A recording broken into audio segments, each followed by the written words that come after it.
what point would you say you started even gangbanging or being affiliated with your neighborhood?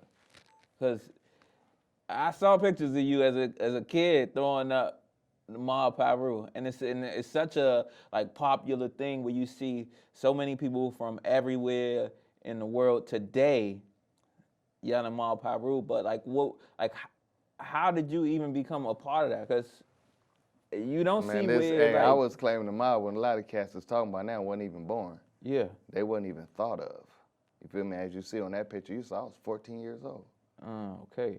You know, but it's that because, you know, we just was a product of our environment. What we saw is what we were. Yeah. You know, and that's what I saw. I saw the cats gang banging in our neighborhood. It's like they was fly, they would dress up cool, they had a brim hats on and khakis, crease, Romeos on, so it looked like, damn, they pretty fly, you know what I'm saying? They was like, we the mob. So I'm looking at all the older cats who I grew up under watching, you know what I'm saying? So when they transition into it, I'm watching them. Yeah. Like, okay, well, shit, they're my big homies. I want to be like them.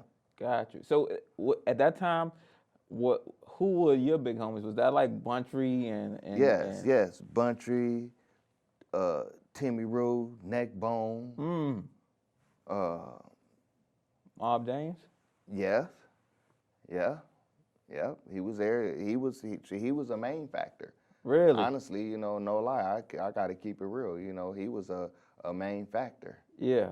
You know, so yeah, and he was one of the ones who I did. You know, I would look at and I like, man, he on. Really? Yeah, so I like, okay, he crazy. I want to be like him. You know what I'm saying? Yeah. He crazy. I want to be like him. Feel me? That was the mindset, you know. Yeah. That's where we came from. That was the mindset, you know. Be hard, be crazy, and you know, fear nothing. Yeah. Why? Those were the dudes that was getting the girls, or what? Nah, Or they I had the mean, money? you know, it was. How can I say? I mean, you know, it was the gang activity. You know, it wasn't really too much money at a certain point. The money came like after when everybody was trying to sell crack and all that. But before that, it was just gangbang. And then the gangbang wasn't actually everybody getting killed every day and all that. It would be like if one person got killed in Compton, everybody would know. Okay. You know, and then it started progressing to he did.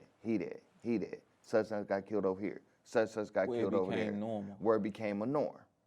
You feel me? And this But it is wasn't something like that in the beginning. Oh no, it wasn't like that. It was more like we were grouped up in like families. And I grew up, I didn't have no brothers. Okay.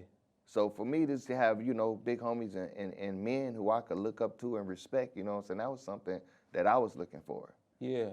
You know what I'm saying? Being a child, broken home, my mom and dad got divorced when I was like 9, 10. So once I grew up, you know, in the streets, I'm watching these dudes, you know?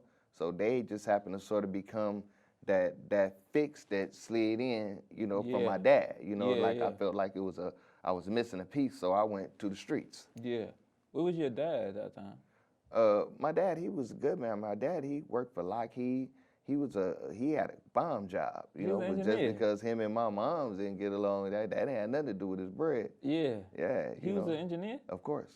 Wow. Yeah, absolutely. Aircraft engineer. Wow. Right. So was he around or not so much? Once I got a little bit older and because of their situation, you know what I'm saying, he wasn't, you know, really around that much. You know, he was still around. He never just abandoned me, no. Yeah. You know, but he wasn't around not that as day much. To day. No, not the day to day. And you know, when you growing up in a environment like that, you know what I'm saying, you would have to be day to day. Gotcha. You feel me? Because you could slip a week or two and shit, you be dead. Feel me? So it's like when I grew up, it was sort of like, you know, the men ran the household, the men taught the boys. It was just a whole nother structure. Yeah. You know what I'm saying? So if you missing your father, it's like you missing a lot. You see? So, and I wasn't the only one. Yeah. And most of us who were in that situation, shit, we ended up together in the streets.